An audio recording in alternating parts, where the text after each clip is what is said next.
स्थानसङ्घटनं विश्वं कुर्यान्निदमेकं प्रथममस्तु आत्मशोधनं हिन्दू बन्धूनां परिचयं राष्ट्रभारत्यः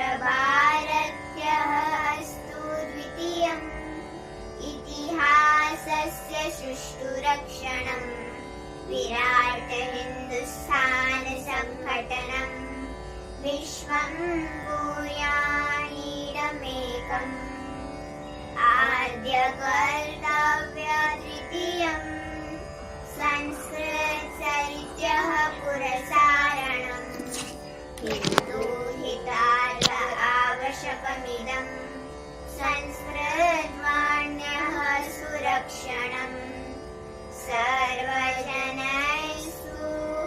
आत्मस्वरूपं मनसा बुद्ध्या परीक्षणीयम् अर्थार्जनस्य धर्माधारं दृढ भवतु ध्येयं चतुर्थं पञ्चेतडराम राज्यं सुराज्यं राज्यप्रजानां निश्चयमेकम् इदं पञ्चकं भवतु ध्येयं विराट हिन्दुस्थान संघटनं भारत माता की जय।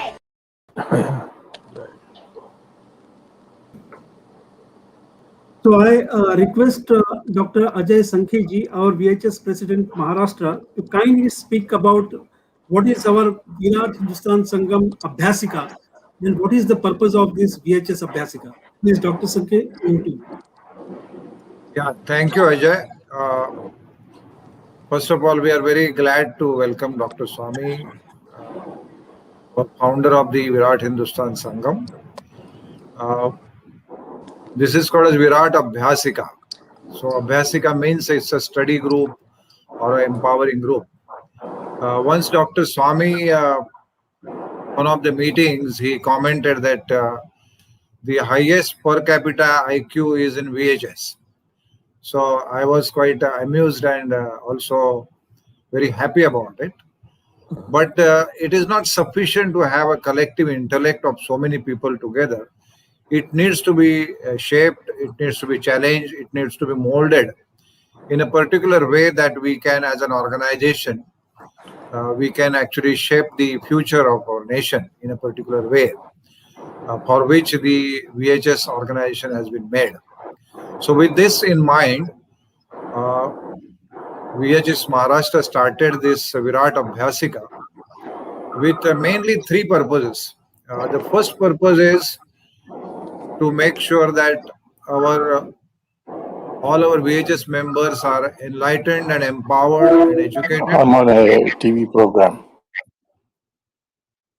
Then second purpose was to train our VHS members also to become good speakers. They can present their views on particular topics. And the third, of course, is to regularly come together every Thursday at 9 p.m. So we also, it's like just like Sangha has Shakha, VHS has Virat Abhyasika. So that is the purpose by which we started this program. And so far we have done 24 programs, and today is the Silver Jubilee or the 25th program. And many of our VHS members have spoken at this level. Of course, some special guests were also invited from outside for some particular topics. But today is a very wonderful occasion for all of us at Virat Abhyasika. And I must thank our team, which is consisting of Rajiv Harsora, Ishwar Iyer, Ajay Gadri, many others. But these three have been taking a lot of efforts to do this. And I must also thank our National Secretary Jagdish ji for being a regular attendee for this, so that by his presence he is encouraging us all the time. So with these few words, I once again express my gratitude to Dr. Swamy for being with us. And I request Ajay to briefly introduce Dr. Swamy, because everyone knows him, but still a few words on his introduction. Thank you, Dr. Ajay Sankhi. Actually, Dr. Swamy is beyond any formal introduction, but for new audience, I will have a brief introduction. Dr. Swamiji is now six-time Rajya Sabha member. He is a very senior most member of BJP. Dr. Swamiji is founder of Virat Hindustan Sangam. Dr. Swamiji have a very significant role in making the Ayodhya Ram Mandir Janmabhoomi free for worship for all common people. And Dr. Swamiji is only savior of our Rama Setu, and he has saved all the temples of Uttarakhand. So there are so many innumerable achievements of the Swamiji which can be reflected directly through his invaluable knowledge of Hindu Rashtra. So I request Dr. Swamiji to kindly enlighten us.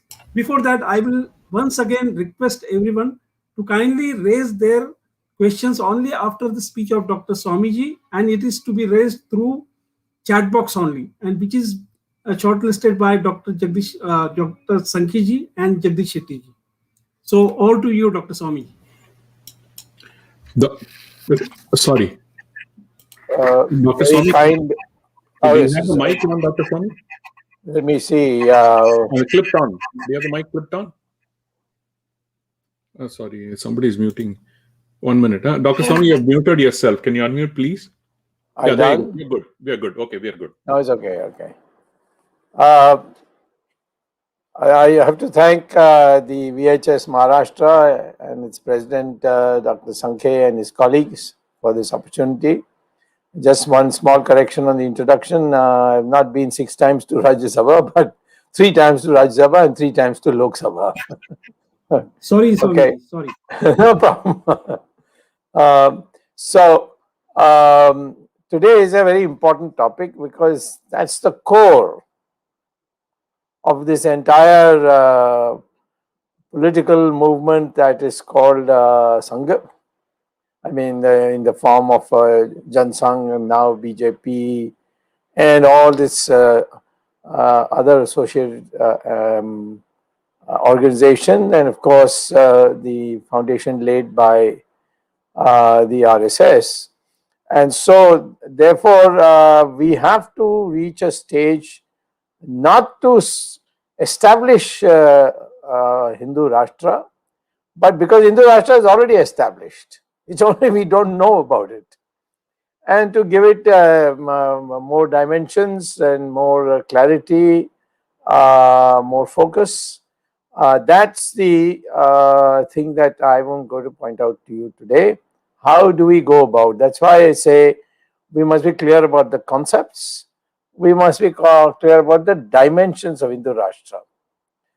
Whether Hindu Rashtra will come to India is not a good question, because we are a Hindu Rashtra. Yeah, maybe you call it, if you want to call it de facto, you can call it de facto, but it's a fact. And I'll show to you that even our Indian constitution has most of the important aspects of Hindu Rashtra in it. So let me begin by saying the word Hindu, we have been taught to say this was given to us by the Arabs who couldn't pronounce, or the Persians who couldn't pronounce Sindhu river, so they said Hindu. It's a fact that in Zoroastrian language, there's a sir is always a her, but that's just a coincidence. But the word Hindu, according to many scholars, and I am not able to at this time formally assert that these scholars know what they're talking about, but I've been informed only today that even Guruji's bunch of thoughts and the Hindi edition, page 100, he says that the word Hindu actually is a sandhi of 2 words. One is he from Himalaya, and Indu Sagar, say Indu. The two combined, the sandhi of those 2 words is Hindu. And it is there. I know that there was at least one Puranas where I don't know which one, long years ago, had known it and then forgotten about it. But for many, one of the Puranas makes it very clear. Some people have quoted some of the scholars like Dr. Chandra Prakash of the Ashok Singhal founded Arundhati Vashisht Anusandhan Peeth in Prayag. He has also done some work and sent me a note, and I have put it up in the website, which Jagdish Sethi can anytime tell you how to access it. So the word Hindu is a sandhi of two words, He for Himalaya and Indu for the ocean below. So this, where from Himalayas to the Indian Ocean, that land is called Hindu. And those who live there, who are original residents, we have not come from any foreign country, Aryan and Dravidian. This is all British nonsense. We are people being already always in this area, from Himalayas to the Indian Ocean, and we are called Hindus, and have been traditionally called Hindus. For example, in as far back as 2500 years or more, the Chinese have always been referring to India as Hindu. I mean, the Indians as Hindu. And even today, their official communication in Chinese and their broadcasts on TV, radio, etc., refer to India as Hindu. And they don't have her, so therefore, I mean, they don't have her in such words, so therefore they say Hindu. It's like the YINDU. And for completeness, they say Hindu go, to referring to India, which means Hindu, go means nation. So it's a Hindu nation or a Hindu Rashtra. So therefore, please don't ever again say this is a word given to us by the Arabs or the Persians, because they couldn't pronounce Sindhu, so they pronounced Hindu. Our whole history is so warped. Alexander came to India, conquered India, and went away ravished. He came he came somewhere up in Sindh, and our people beat him up. And there were three kings who went there. One from Gujarat, the one from Maharashtra, one from Andhra, and the three went, and not only these three defeated Alexander, they defeated Caliph, the Umar, the third Caliph, I think, who was so powerful that he won all of Europe and all that, and finally said, "I'm going to Hindustan." He sent his army, and we defeated them. Now, all these are not yet taught to us in our colleges and schools, but the fact is that India was a very powerful country. It was a decentralized country, and that's why Chanakya used to call us as Janapadas, a series of Janapadas. But in times of war, we come together. Like in Mahabharata, all the kings of the whole country assembled in Kurukshetra, and they took sides. Somebody for the side of the Kauravas, somebody on the sides of the Pandavas. So India is been a Hindu nation, Hindu Rashtra, for times immemorial. I mean, I can't even fix a time for it. This must be very clear. Now, this India never conquered any country, but by sheer knowledge and the impression it creates, it had won over nations after nations. Of course, later on, Islamic nation, brutal invasions in the Middle East and all changed it. Same thing happened in Europe, many places. Even today in Russia, you can find in many areas excavations bringing out Vishnu's statue, Shiva's statue, the whole of Turkey, for example. During the Hittite Empire, many stones mentioning Varuna, Agni, and all that have come out. So I don't want to go too far, but I want to start with the thing that Hindu Rashtra has been the name of the administration of India, the nation of India, from times immemorial, and it should be utilized. Today, I mean, we are using in English India, and Bharat is a term for the Republic of India, named after the king who was the first one who violated the dynastic principles and went around the country and chose the most able person to succeed him, saying that all my sons are nalayaks, and I am therefore going to go and pick such and such a person. So the concept of republic came with Bharat, and so we named our nation itself as Bharat. It's the Republic of India is Bharat. The identity of India is Hindu. So this is the correct description of our country, and this is the first point I would like to make. If you want to know how India influenced countries, take the case of China and take what the Chinese have said about us. I'm not talking about Faxian and Yuan Chuang and all these Buddhist scholars who came here and praised India no end, and they kept coming. They also invited Indian scholars like from Kanchipuram. Bodhidharma went to Shaolin, a part of China, where he invented this what is called now in India as karate, saying that this is a Japanese invention. It is not. It was a Tamil. Bodhidharma was a Tamil. He came from the Chola Empire. He went to southern China and into a place called Shaolin, set up an ashram. And when he was attacked with weapons, he taught his chelas how to fight without using weapons, and just by using the leverage of the body. And that was called wushu. That is it's a protection in war. And that written in Chinese characters, read in Japanese, is called karate. It comes back to India, and we are saying, oh, karate, and so on. Even today, Kalaripattu, as it's called in Kerala, is just that.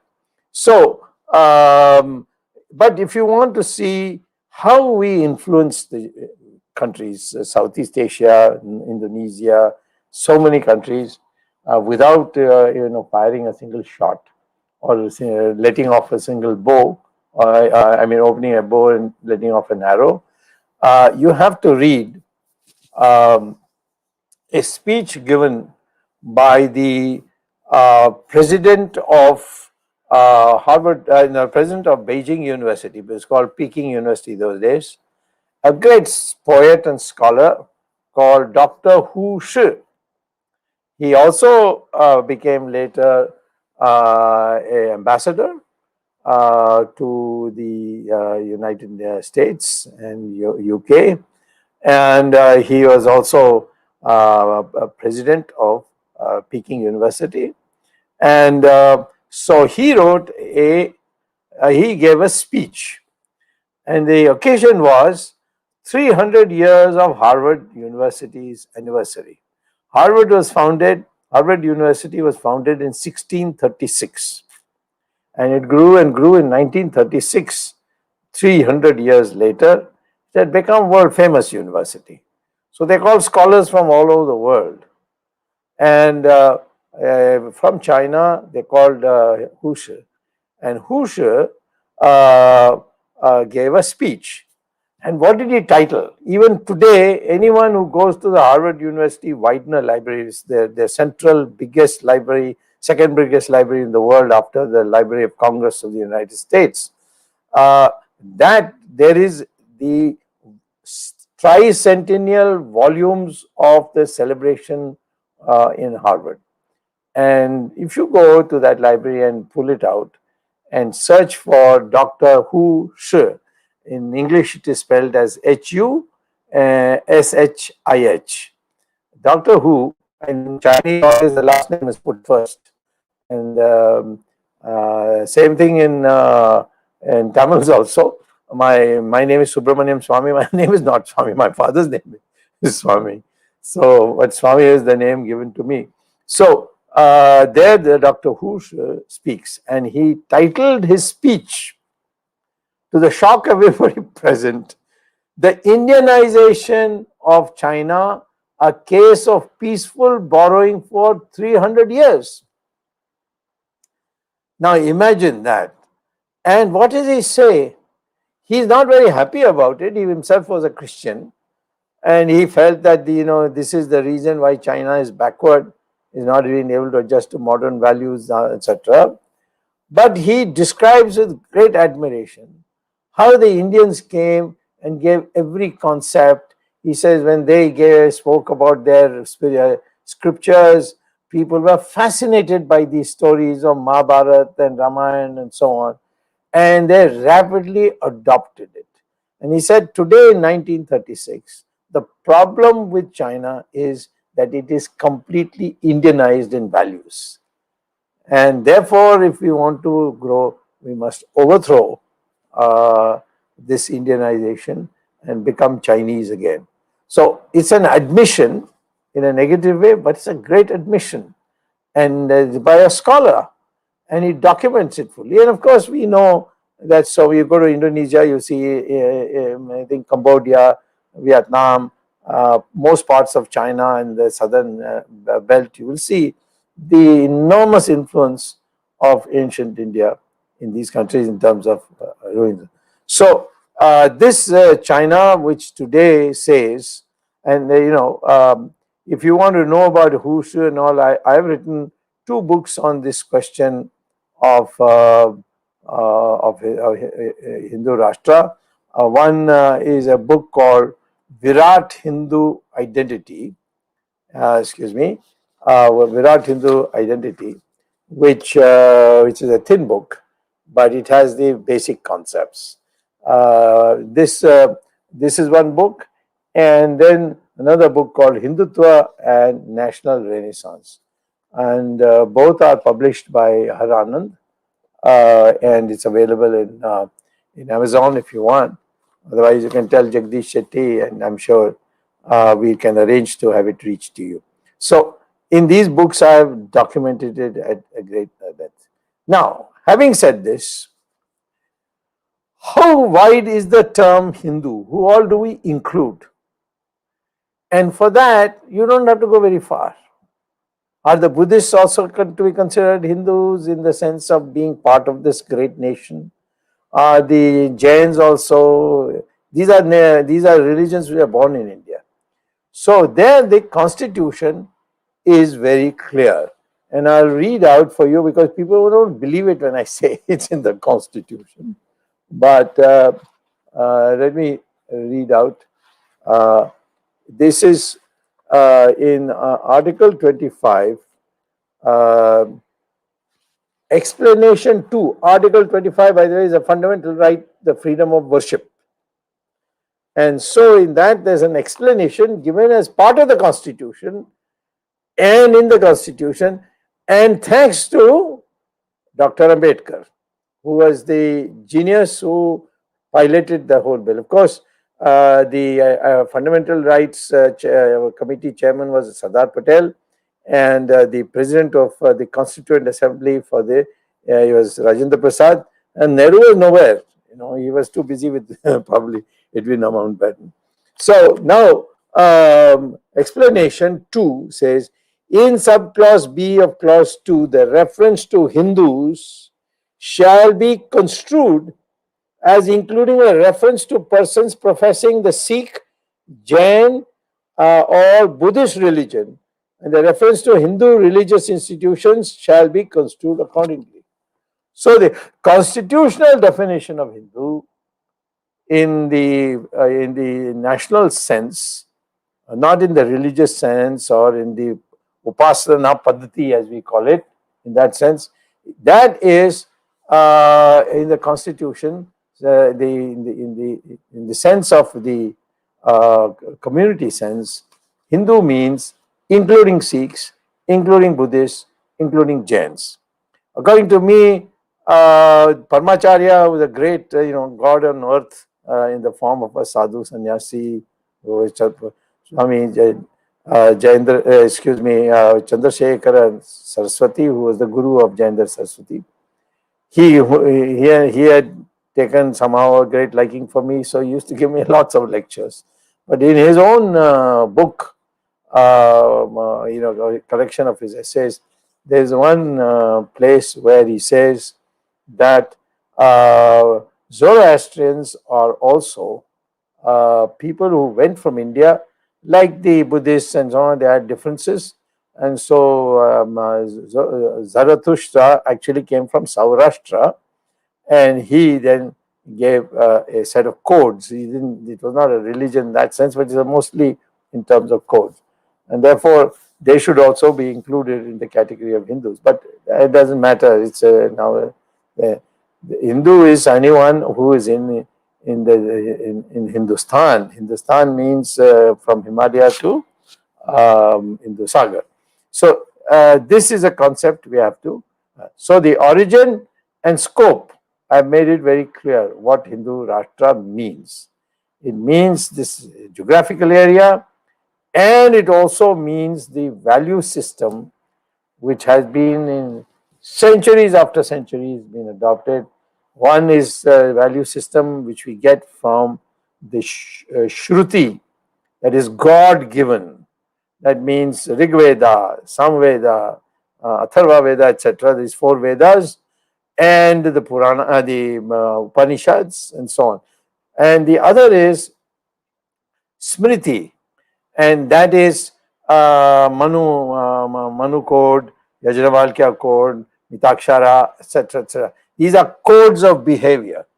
And what is the difference? Shruti is given to you by God, so you can't amend it. It's unamendable. But Smriti is amendable. So if Manu said something which you don't like today in the modern world, you can amend it. That's how Yajnavalkya came. In another period, he said, no, these are part of Manu is not acceptable.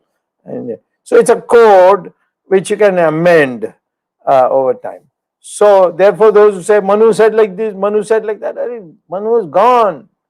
You don't have to adopt it. You must get your new say. This is precisely what I have to say, because he tried so hard. Dr. Ambedkar tried continuously. Dr. Ambedkar, by the way, is an unbelievably profound scholar of Hinduism. Till Jawaharlal Nehru made him so bitter that he then decided that he will no more remain a Hindu. His first, research was published even though he went in 1914 or 15 to United States, to Columbia University on a scholarship to study and get a PhD in economics. And he wrote a thesis on monetary economics. He went there and top of the class, but he held a seminar and he said so many things which even today we don't say, even if we are Hindutva and oriented. And he talked about the unity of India. And he said, in this unity of India, he said, there is no other nation. For example, I'll read out one passage which may take a little time, but don't mind, from my book on Hindutva and National Renaissance, and on page 30. What he says is, wait a minute, page 30. Dr. Ambedkar giving a seminar titled Castes in India, Their Mechanism, Genesis and Development, for an anthropology department, not economics, the anthropology department seminar in the Columbia University. He said, it was then later on published in an Indian journal called Indian Antiquary in 1917. He said, I venture to say that there is no country that can rival Indian peninsula with respect to the unity of his culture. This is Dr. Ambedkar. It has not only a geographical unity, but it has over and above a deeper and much more fundamental unity, the indubitable cultural unity that covers the land from end to end. The first, we should say, Hindutva scholar was Dr. Ambedkar. And he says this, it's there, and I've gone to the original. I've of course gone to his read his PhD thesis also. And here a doctor, and then he went to London afterwards and got a DSc from London School, and then he got a law degree. And he came back and helped, led from the front on the Constituent Assembly for our constitution. And he says it's not only a geographical unity. So Hindu Rashtra is not only a geographical unity.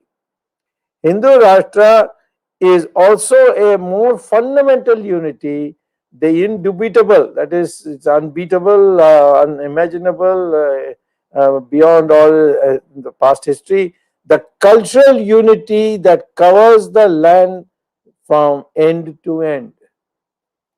One culture. And therefore, Hindu Rashtra is not only a geographical concept, but it is also a cultural concept. We are Hindus, which means what? We believe in so many things. There is no hard and fast rule that everything in our religion has to be obeyed. That only the Shruti. Shruti is all philosophy. Please read whatever Rig Veda says, Upanishad says, they are all philosophy. They are not saying God will punish you if you do this and that and all. All those things may come in the Smriti, which is amendable. And have you got any other religion like that? Does Islam have that? I mean, they say so many horrible things that which you can't quote in the 21st century. Same thing with the Christianity. So therefore, and then in all these, the Prophet says in both religions, it is only me. Those who come unto me, only they will get salvation. So we are not like that. We have no such requirement that you must follow Shiva or Brahma or Vishnu or Saraswati or Kali or whatever. You have freedom. The core is the same. The core, of course, this is outside my topic, what Hinduism in fact is. Maybe you can have another session for that. But today I am saying to you that the Rashtra that we are talking about is not only geography, but the mindset of the people, as I call it today. The way we think of our parents, the way we think of husband thinks of wife, wife thinks of husband, the way we have a dedication to building, to our children, the way we look after people who are in distress, where the way, today in Corona, one of the notable things is how so many people are helping so many people. I mean, in the most hopeless conditions. And so that's happening. And this is the reason why we have survived two major colonization attempts, one very brutal, the Islamic, and then the other more subtle but through brainwashing, and of course suppression wherever necessary, like in 1857, the British. And despite 600 years of one and 200 years of the other, 800 years of continuous domination from foreigners who never understood our culture, looted us, debased us, all that. But we are still that same Hindu that are there. We have lost a lot of territory, but in the core, we are still the same Hindustan that we were there before. So, having said this, I will now go forward and say, what does what's our formal state? Our formal state is we are Bharat. That's there in the Constitution. And our identity or Asmita is Hindu. And I would say even the Muslims should not regard this as a religious concept. If you live in India and you have Indian culture, I mean, I know many Indians, Hindus have gone to America, they are completely Americanized. But there is one generation. In 2-3 generations, all Indians there will become Americanized. And in our country, after centuries, if you are not ready to be culturally the same means not in terms of who you believe. You can believe any god. That is Hindu. Sarva Dharma Samabhava.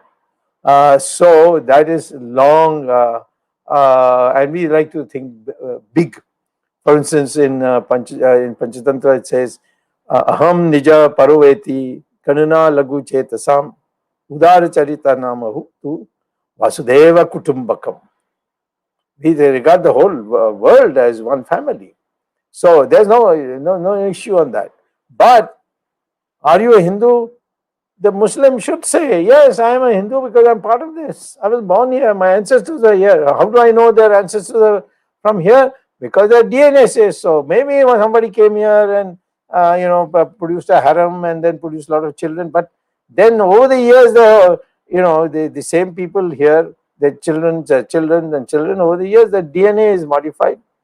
And we have now the same DNA. And these are scientific results that Indians from Kanyakumari to Kashmir, from Kutch to Dibrugarh, they have the same DNA.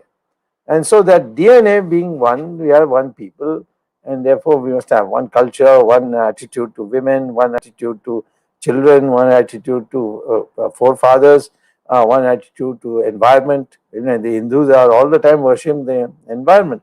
So we are the only one who worship stones and rivers, so on. So therefore, this is precisely what I'm saying. Our asmita. If you live in this country, your asmita must be that of a Hindu. And the social structure, people have completely forgotten. It's become thoroughly ossified. It's become so rigid. Krishna defines in 3 different places in Gita, and people should read this. And that is that Varna Vyavastha is something I have created according to gunas. It's not the question of your birth. If you're born in a Brahmin family and you develop Kshatriya characteristics, then you become a Kshatriya. You will not be a Brahmin. If you go into Vyapar, you become a Vaishya. If you go into farming, you become a Shudra. And even those who have broken the law, they maybe have called untouchable, but their children were not. Valmiki was born in a family of Dalits, but he was Maharishi, he wrote Ramayana. So therefore, and he brought up Ram's children in his ashram. So therefore, this is not a rigid thing. If you are a Jnani and a Tyagi, you are Brahmin. That means you must be both Brahmin and Jnani and Tyagi. Now today you are a Bhogi and Anpad. You can't be a Brahmin. There's nothing wrong with not being a Brahmin. It's a huge discipline. You have to live simply. You don't have to have wealth. Yes, the king will come and prostrate before you because he wants your Gyan. So that is the concept of Brahmin. Same thing, Kshatriya picks up arms and protects the country. Those who create wealth, they become the third caste, the third varna. Caste is different. That is jati. The Westerners have merged everything and called it caste. So yes, jati is based on blood. That is only for marriages and such other religious purposes. But it's not got any other stratification. You can be one jat and be in another caste, and another caste can be another varna can be in another jati. So therefore, we are one people. That is DNA. That's the end of it. And so there cannot be Brahmins came from somewhere else and Shudras came from somewhere else. All that rubbish that the British have filled on our brain, they have to remove. And therefore, the varna is not path-based. It's a decentralization of power. Power being knowledge, weapons, wealth, land. These were the 4 wealth dimensions.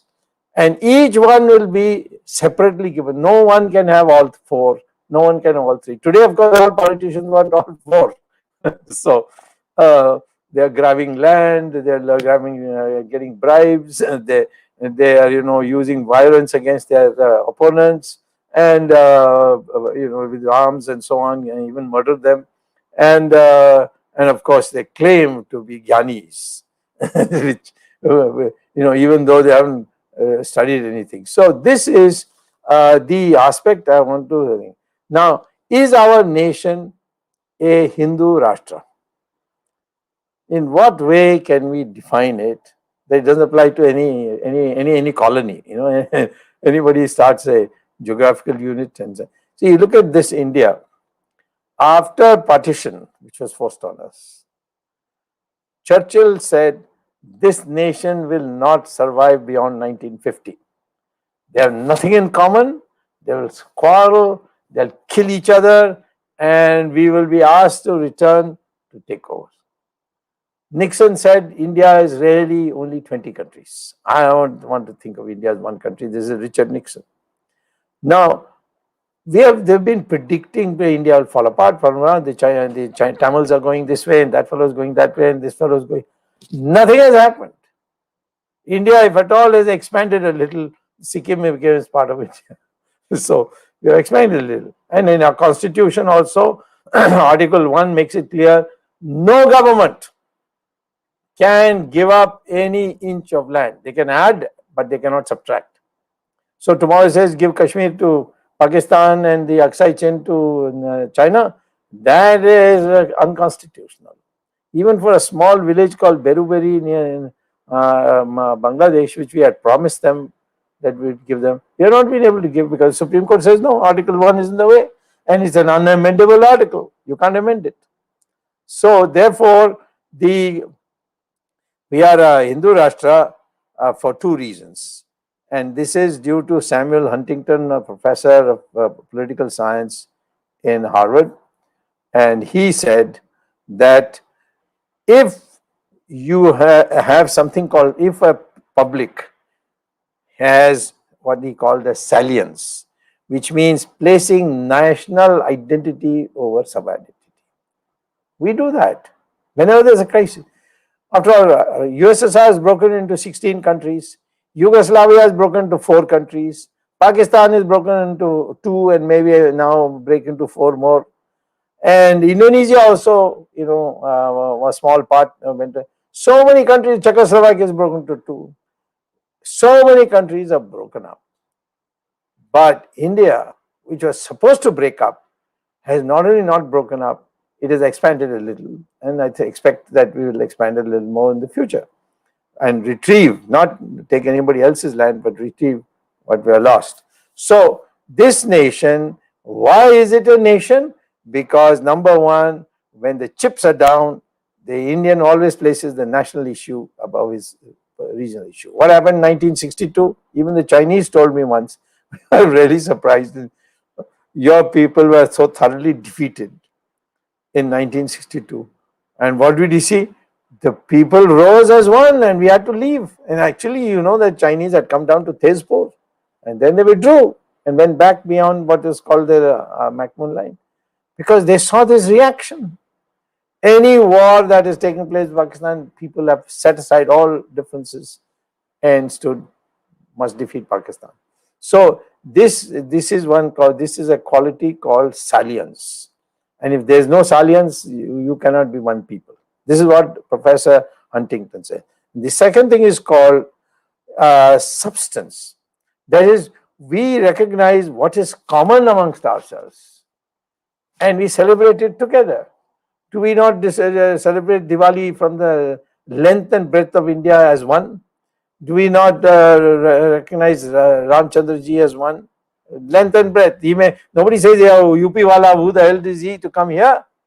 The DMK tried that, They kept on saying that Ravan was a Dravidian and this Aryan came and he killed them. How can we worship Rama?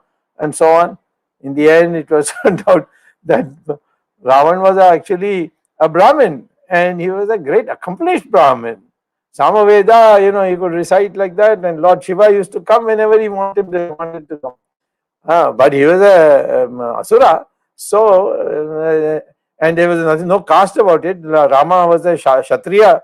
He went and killed a Brahmin. Does any Brahmin say, we can't worship Rama because he's a Kshatriya and he killed a Brahmin? So, therefore, this whole confusion the British have put in that keeps coming. We have, unfortunately, thanks to Nehru, thanks to Vajpayee, now I'm sorry to say, Narendra Modi too, we are not changing our educational syllabus the way we should do. And all those who wanted to do, they all run away. Raviji Malhotra came from America. He's thoroughly frustrated by what we are doing. This committee was set up. None of us were asked about it. Those who have written books and so on, they should have asked us. But no, all the bureaucrats sat together and they had their TA and DA, and that was the end. So therefore, our nation is a Rashtra because of salience and substance. If you want to know more about Professor Huntington, whom I knew very well at Harvard, you can read my book, and I've extracted from his book, so you don't have to read his whole book. Now we come to the question: when can we be a genuine Hindu Rashtra in the present Republic of India? Why you ask this question? What is there that in Hindu Rashtra you want the state to legislate? If you go banning on cow slaughter, it's there in the constitution. Development of Sanskrit as a link language, and at least, excuse me. You're okay, Dr. Swamy. We can hear you. You can hear me, okay? Yeah. Okay, I can't see, but anyway. So the question is, ban on slaughter, that's in the constitution, and then you take uniform civil code, one woman, one man, which is our fundamental Hindu principle, and should be also, because 50%, about 50% of the population is women, and about 50% of the population is men. There are some aberrations, but those are not to be counted in numbers. So therefore, we have a situation today that uniform civil code, that's part of Hindu philosophy. One man cannot have 4 wives. In fact, we have got Article 44, which talks about a uniform civil code. So then, what more do you want? Article 48 says no, you can't kill cows. Now, is that a secular principle? No, it's a Hindu principle. Mahatma Gandhi said, I don't care for your constitution, I am not interested in that, but there must be one article of constitution in the which will be about banning cow slaughter, and according to his wishes, it was put in. And surprisingly, the Muslim members of the Constituent Assembly also supported it. They said, what is this? It's a dietary restriction for us, but we are willing to go along with it. We can live with eating meat of other animals. So therefore, is there anything, Sanskrit, it's there in the Constitution. Article 351, in fact, says Hindi shall only use primarily Sanskrit words. It can't borrow from English, just like that. You have to justify. There's no word in Sanskrit for it. It's there in the Constitution, Article 351. When I once read it out in Parliament, even MPs were surprised. So therefore, I'm saying to you, what is there in the Constitution that you want to change? The preamble says faith is unchallengeable. It's a part of the preamble, and that's what I use for Ram Temple. Our faith is that Ram was born there. Who are you to challenge me? And what is so surprising, where Christ was born, can somebody tell me where he was born? This is Bethlehem. How do you know he was born there in that cave on a matting of hay? Because the Rani, the mother of King Constantine of Italy, had a dream that Christ was born there. So 400 years after Christ, they went and identified where Christ was born. This is totally arbitrary. How do you know that Muhammad went from Al-Aqsa to heaven? Because 5 mullahs say were supposed to have saw Muhammad came on a horseback, and then with the horse he went from that rock up to heaven. And that's why they say Al-Aqsa is sacred for us. So therefore, belief systems you cannot challenge, and ours is what? What is irrational about what we were saying? It's all absolutely rational. We are not saying anything extraordinary, and therefore we have faith that cow is. We have faith that cow has divine qualities, and therefore it should be protected. And many countries tell me, once in China, I found there are no cows. They use soya milk instead of milk. So I said, why? He says, when there was a famine, we ate up all our cows. And you are lucky because you made it sacred. So you have plenty of cows. We got 50 million cows, if 150 million cows. And if 150 million cows start giving the Israeli equivalent of the number of liters of milk per cow, we won't have any place to live. We will have to swim in milk. That much milk will be generated. So therefore, this is what. So I think our constitution, please don't talk about constitution, must amend and bring in Hindu Rashtra. Why? It's a constitution for the affairs of the state, in which all the Hindu Rashtra concepts are already there. And in the preamble, it is very explicit. And preamble cannot be amended by any government. Even this sneaky attempt by the Congress party in 1976 to bring in secularism, socialism into preamble was illegal. It's unconstitutional. So I got a petition pending. It would have come up but for this corona, and it will come up, and I'll get it removed. And nobody can add anything more to the preamble. That's the rule, because the preamble is what the people gave to the freedom fighters. And the freedom fighters swore that we will live by these. And therefore, there is nothing. The preamble is full of Hindu concepts that all religions have an equal right to worship. Now, is there any other religion which says all religions have equal right to worship? Only Hinduism says. There is no other religion. Please tell me any other. I'm talking about Hindu in the constitutional sense that includes Sikhs, Buddhists, and Jains. And of course, in the future, I hope it includes Zoroastrian also. So therefore, this is the thing that is the core thing. So the concept of a Hindu is someone who respects the paths to God by any means, as long as a path to God, as long, of course, it's what God would like, which is without sacrifice, human sacrifice, and so on. So whatever aberrations have taken place, we reject. We say it's part of Smriti, not a part of Shruti.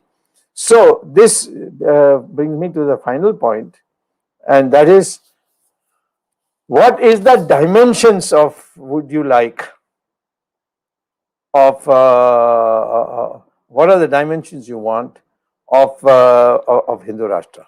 How far does it go? So there I talked about the mindset. Why the mindset is so important. A lion in a circus has a different mindset from a lion in the jungle. A goat in no matter how many thousands it is, it has such a mindset that one tiger can scare the hell out of them and they'll all start running. So therefore, we in VHS, now it's like taking coal to Newcastle, as they say. We in VHS have 5 points with which I will conclude, and then add one more, which I have so far not introduced in our VHS agenda, but I am going to when the time permits. And so these 5 are: first, to discover your true identity. We are one people. DNA says so. Science says so. History, of course, correct history says so. Who are we? We are Hindus of this great peninsula called Hindustan Peninsula. And second, we must now have for Hindu Rashtra a correct and defalsified history, and restore all the temples which are part of that history to people to manage and not the government to manage. So this is the second point. Third is that this is typically Indian. We have always blended the pursuit of materialism with the pursuit of spiritual values. There was a harmony, and we expressed it in our personal life. And of course, we always thought that spiritual values are more important than materialism, but materialism is essential, and therefore we look at this Mahatma Gandhi. He went in a langoti, so to speak, no, a little more than a langoti. He went bare body, bare legs, and chappal all over India, and people were going mad after him. The Americans used to ask me when I first arrived in America as a student, what kind of crazy people you are? You're running after this a man who should be normally put in jail for indecent exposure. I said, why? What's wrong? What in your country? He said, no, our country, the leader must be very well dressed. He must have a natty tie and well starched shirt, beautiful coat, all this. So it is true. You look at any Western leader, how well decked they are. Look at the priests of Islam and Christianity, how decked they are. The man who used to be considered, the person who used to be considered as God on earth was Sri Chandrasekhar and Saraswati Swamy, Swamigal. I mean, the Tamil way of saying Swamiji, we say Swamigal. And that person, only one Bhagwa, chadar on, I mean, shawl-like thing on his body, and of course a dhoti which is above his feet, above his knees. So this was the greatness. We respected him because of what he was, not what his clothes were. So this is what we call as spiritual values. And the more you give up, the more elevated you become. That's why the Brahmins were considered those who are Jnanis and Tyagis. You can't be just Jnani and Bhogi, or not an illiterate and still be considered as the big man in your society. So we put him at the pedestal. Then who defends your country? And this is not birth. So he's Kshatriya. So I'm saying this classification has to be seen in the light of the blend of materialism and spiritual values. That's why the richest person is only respected if he is philanthropic. If he keeps everything to himself, no respect for him. So therefore, this is the third one. Fourth is for us to bring about Hindutva and Hindu Rashtra in a sensible, concrete way. We must revive Sanskrit again. It was deliberately targeted by the British, and Macaulay in particular, and they have wiped it out. They killed all the Sanskrit teachers or starved them, made jokes out of them. And like today, even today, we have in Tamil Nadu, where the pujaris and all are hunted by these DMK types. So therefore, we are saying that Sanskrit is also constitutionally mandated. We will have Sanskrit, Hindi, but it must be in Devanagari, which is a Sanskrit script used by Marathi, used by Nepali, of course by Hindi. So Devanagari script should be common for all, not for use. In Tamil, you can continue to use your Tamil script, but that is also come from Brahmi. So if you write Ka in Tamil, it's like that, just like Ka in Devanagari. And you want to put ki, you put a matra. In Tamil also you put a matra. And if you want to say ku, you put a matra below. That's also in Tamil.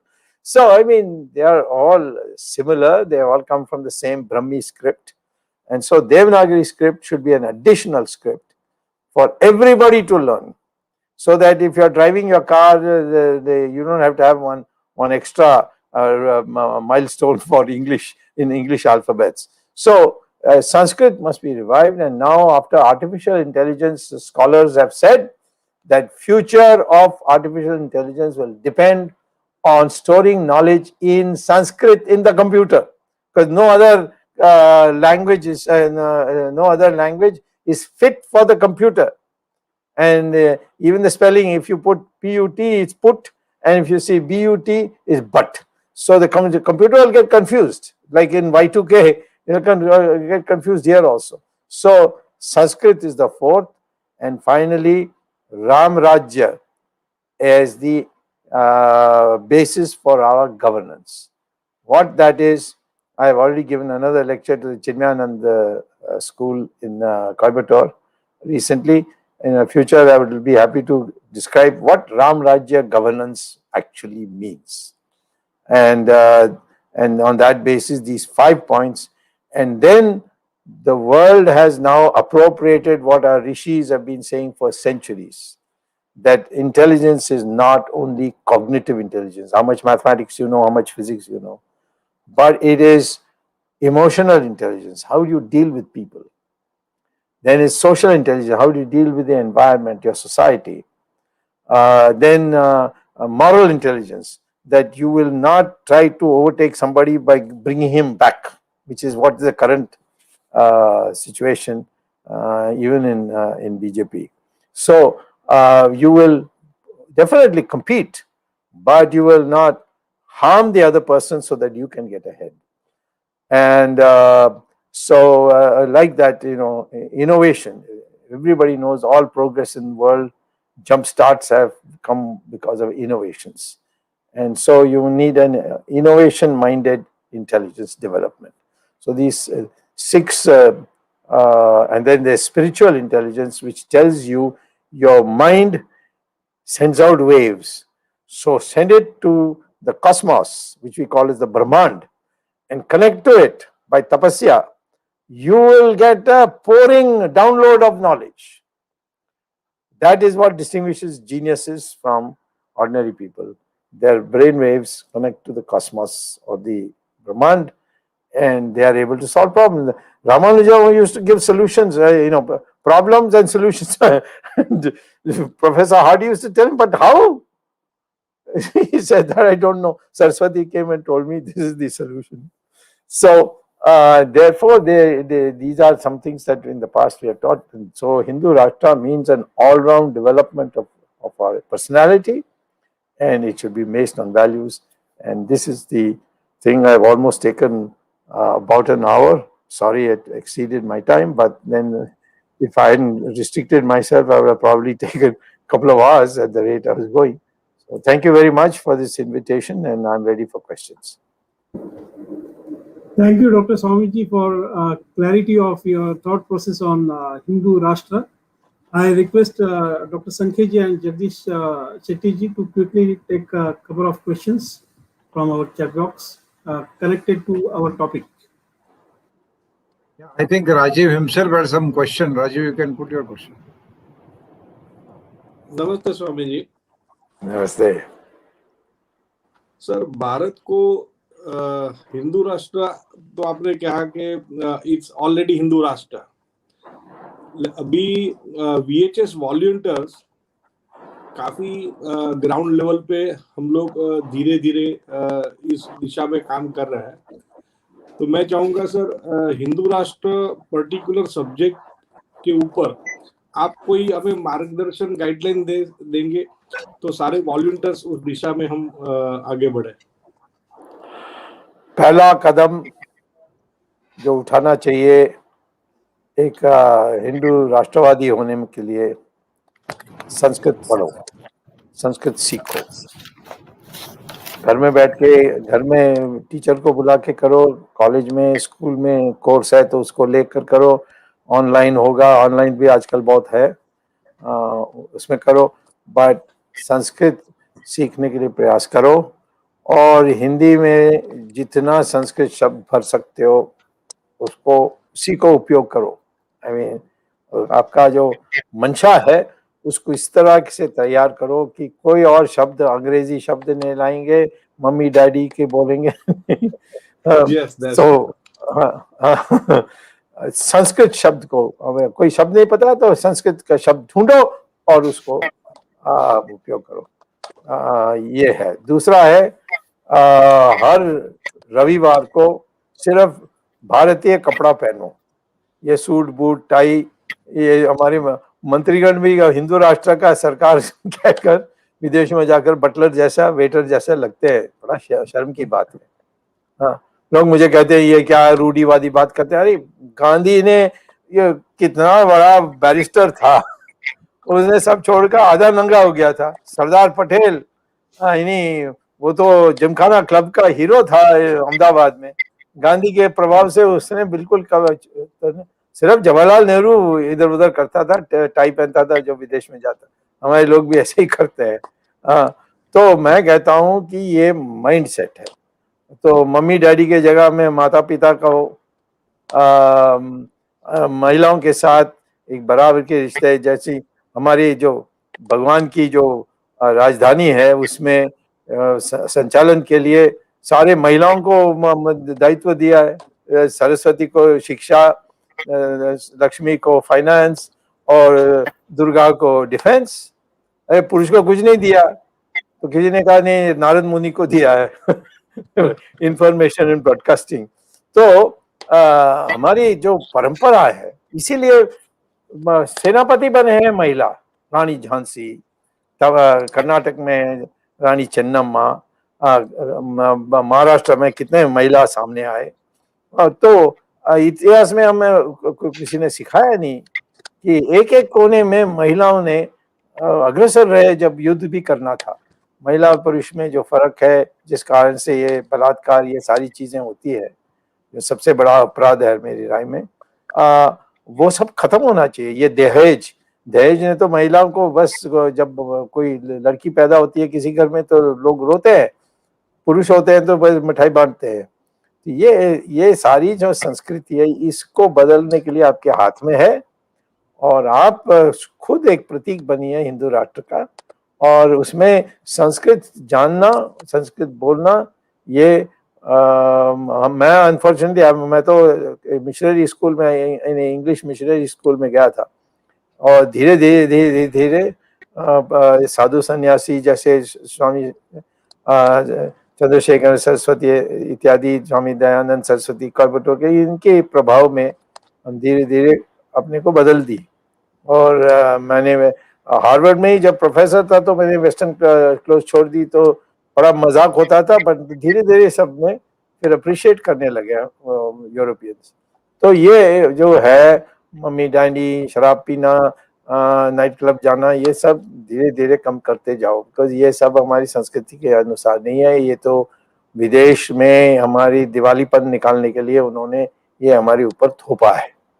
तो वो भी उनके देश में भी क्या है कि कोई 4 शादी होते हैं तो 2 डिवोर्स में खत्म हो जाते हैं। तो यहाँ महिला पुरुष की जो बराबर एक मान्यता है, हाँ शारीरिक शक्ति के पुरुष में ज्यादा है, परंतु बुद्धि में महिला ज्यादा है, उनको अभी तक मौका नहीं मिला है। तो ये इस तरीके से अपने को एक प्रतिमा बनाओ हिंदू राष्ट्र का, यही मैं कहूँगा। उसमें धीरे धीरे, मैं तो शुरुआत में आप संस्कृत शुरू करिए, बाकी सब चीज अपने आप आने लगेगी। Thank you, sir. नमस्ते। There are no questions. I don't see any questions. But I have one question which is at a different level. That generally in the social media circles and even in the meetings, we see that there is a lot of messages and sort of a depressing kind of thought process where it is seen that we have been defeated, we are getting defeated, and now also they will take over us. So that's how do we deal with that? Who will take over us? The foreigners? The Muslims or the other countries? Oh, yeah, उसको तो कई लोग समझते, many people think that you can their agenda on Muslims can be achieved by scaring the Hindu, that and then becoming aggressive. I think this is basically what I would call as an inferiority complex. You are 82% of the population. All right. Yes, Muslims are so and so, but I don't think we should go case by case. If any Muslim talks about India in a derogatory term, you should definitely attack him. And I'm going to shock you by telling you, I have never seen Mr. Owaisi talk against India when he's abroad. In fact, he has defended India. and I've got reports of it. But look at the way people are demonizing him. They're demonizing me also. That all these fake ID types are being put out by the PMO. They go on saying, I'm an agent of China. I'm the biggest proponent for using the army to throw the Chinese out. The other people are all crawling before the Chinese today, including want to invite Xi Jinping to India for the BRICS, I think. So, I mean, the problem would be they are very small minority. You have to stand up. You have to articulate your thing. You should argue coolly and not engage with them at their level, because their whole idea is to say very debasing things. Muslims are here to stay, because you may. Dr. Ambedkar had said in 1947, why don't we exchange populations? And we would have done, but for the fact that, at that time, when Ambedkar said it, he thought that the British had fixed the date of June 30th, 1947, 1948 as the transfer of power. So we had enough time. But suddenly this Mountbatten came and he made it 15th August. People say because they suddenly got information that Subhash Bose is alive, he may come and he will take over. And so they decided hastily, with no preparations, do the partition of India in before August 15th. So I feel that the Muslims in Indonesia are worshipping Krishna. They're keeping it there in their main square. You will find Krishna sitting in the chariot, advising Arjuna. And you have people now who openly say their airline is called Garuda. Ours is called Air India, but they call their airline Garuda. So, I mean, Hindu culture and Islamic worship, they can be easily harmonized. That's the way. Never fall, pray for all these hardliners who think that you can make a career out of, demonizing the Hindu or the Christian. I mean, the Muslim or the Christian. Christians, most of us have no problem on cultural terms, but they do convert. That is something that we have to make it very clear. We must have a law. We have a law in many states. We should have a national law that you cannot, by inducement, convert any person. And some states already have it. In fact, the first thing was Madhya Pradesh and Orissa passed it in 1967. So far back.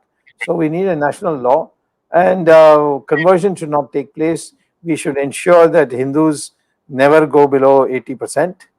And not only that, we must also make sure that Hindus know what it is to be a Hindu, not Brahmins and this and that. I am born Brahmin, but I am running Bata Shoe Company. No, there's nothing wrong with running the Bata Shoe Company, but you can't be a Brahmin. Brahmin is a Jnani and Tyagi. That's the only qualification. It can be anybody. Ambedkar, we should declare him as a Brahmin. I mean, there's nobody who was more a Jnani and Tyagi than Ambedkar. And call him a scheduled caste, and people demean him. So therefore, I think we need this new concept of a Hindu. We cannot improve the caste system or the Varna system today because it's so ossified.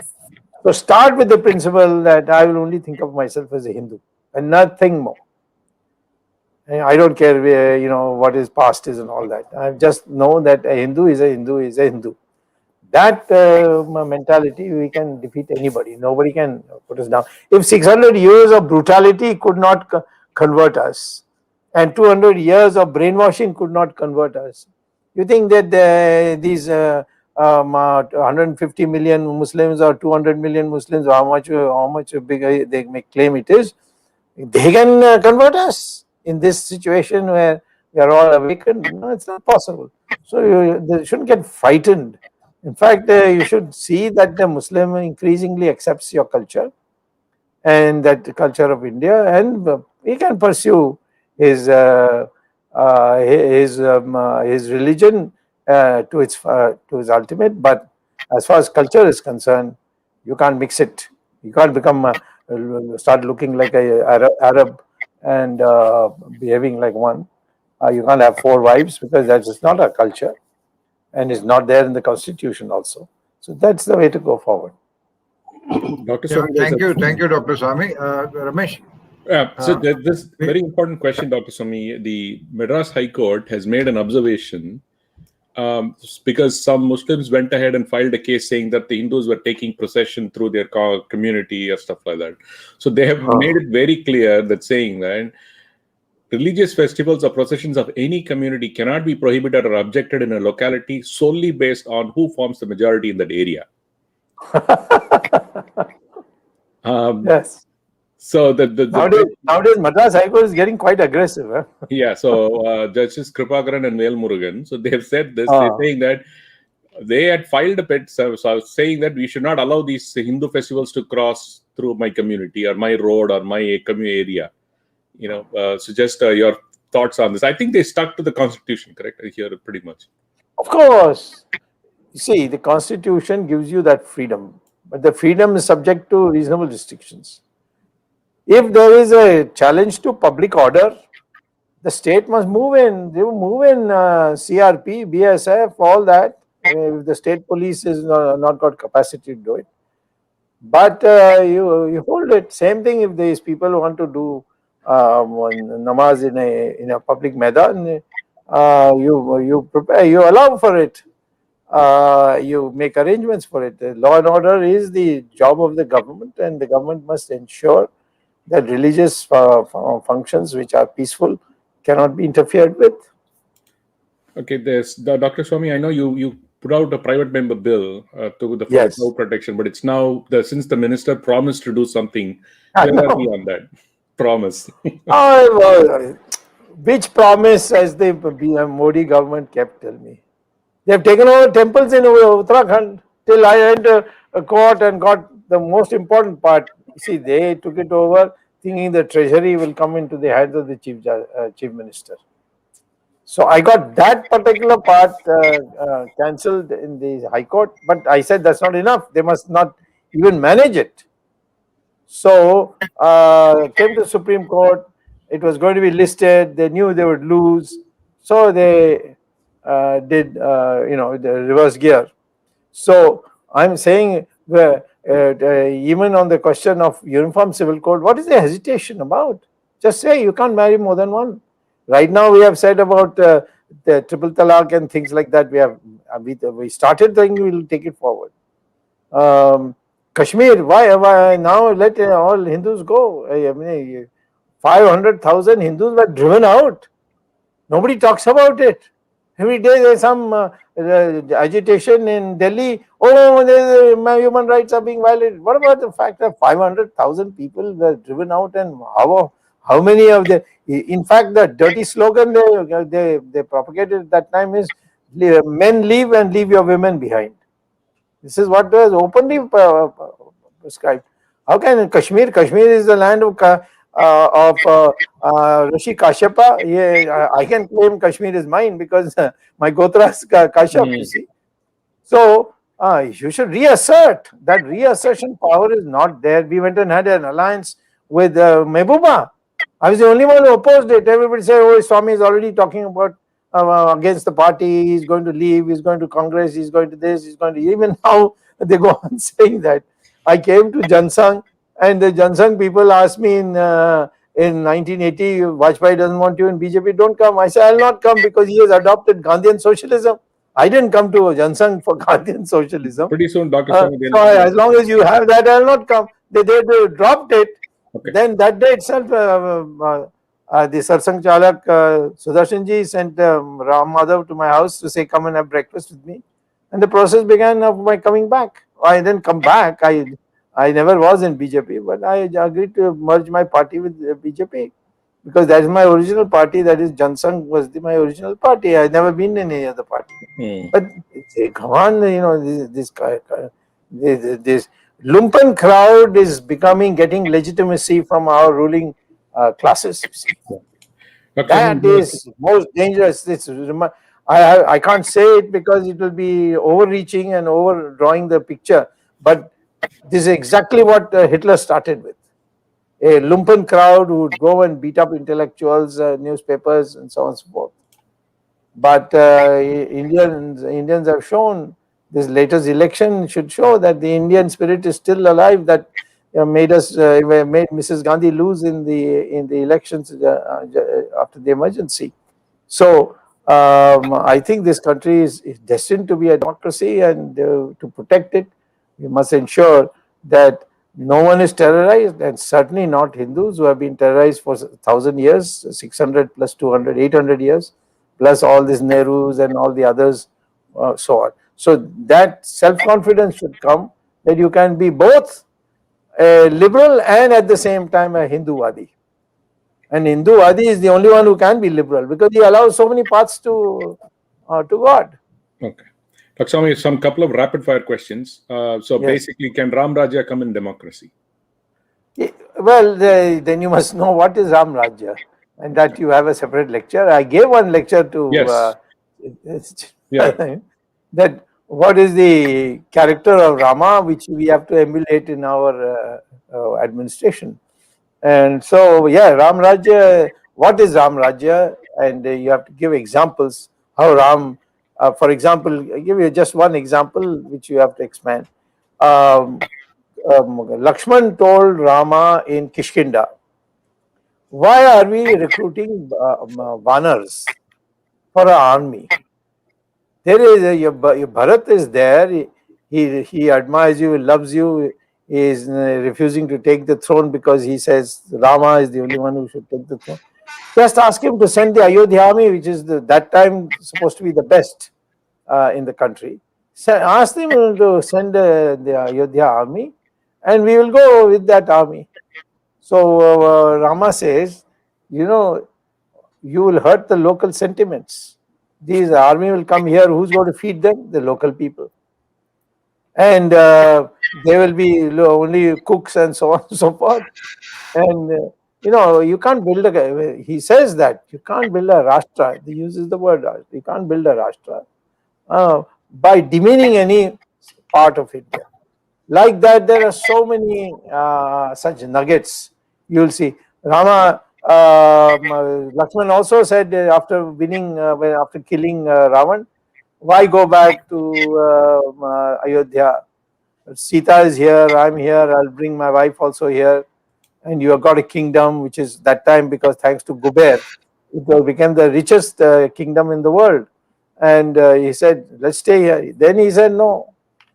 That's that famous Sanskrit shloka about Janmabhoomi. He said, Janmabhoomi is better than heaven. And so there are many such lessons. So I think, yes, we should have one separate session on Ram Rajya. I think you explained, remember, we had one session, you explained out of the 16 qualities, you explained 8 qualities of Rama. Yeah, 8 qualities everybody should have. From a leadership. Yeah, in leadership. Yeah. And a lot of that covered, what would mean. Yeah. Okay, Ramesh, thank you. Yeah. Dr. Swamy, it was an excellent exposition on the concept of and how to go forward about Hindu Rashtra. And personally, I felt I was sitting in Harvard and you are giving a lecture as a professor. So it was something my dream. Amazing. Thank you very much. And we have overshot our time and still people want to ask more questions and interact, but we'll have to stop and maybe call you again sometime later. I would request Jagdish ji now to conclude the session. Thank you, Dr. Swamy and the Virat Hindustan Sangam Maharashtra group for organizing this 25th episode of the Virat Abhyasika. VHS Maharashtra deserves a lot of praise for having these regular programs on these topics of national interest and local interest, which Dr. Sankhe and his team are every week putting out and bringing a lot of speakers. And today's session was one of the best sessions of this series of these 25 lectures. And Dr. Swamy explained to our viewers, especially our VHS volunteers, the idea of concepts and dimension of Hindu Rashtra. Because a lot of people come to political power on the Hindu Rashtra way, but somewhere at some intersection they forget the directions and perhaps take a U-turn and go back or something like that. But we are very happy that Dr. Swamy explained very clearly the concepts and dimension of Hindu Rashtra, and also mentioned what are not part of the Hindu Rashtra or what some people may try to distort. So once more, thanks Dr. Swamy and VHS Maharashtra for this series which you are doing, and we look forward for more interesting sessions and views. And as VHS stands for Educate and Empower, we continue this series of educating and empower our volunteers and members. Volunteers can always, new people who have been watching our program can go to our website www.vhsindia.org and register yourself as members. VHS office bearers like Ajay Gadri, Rajiv Harsora, and other friends who are there or not there in today's program, but they can bring this team and make VHS Maharashtra, as usual, a very dynamic and effective team in the entire country. Thank you, Ajay Sankeji and team, for this wonderful series you have. Jai Hind. Jai Hind. We'll be having Dr. our Swamiji. national anthem, that is Vande Mataram. Vande Mataram. Yeah, I'm just going to play that. Please start with the Mata Ki. Jai.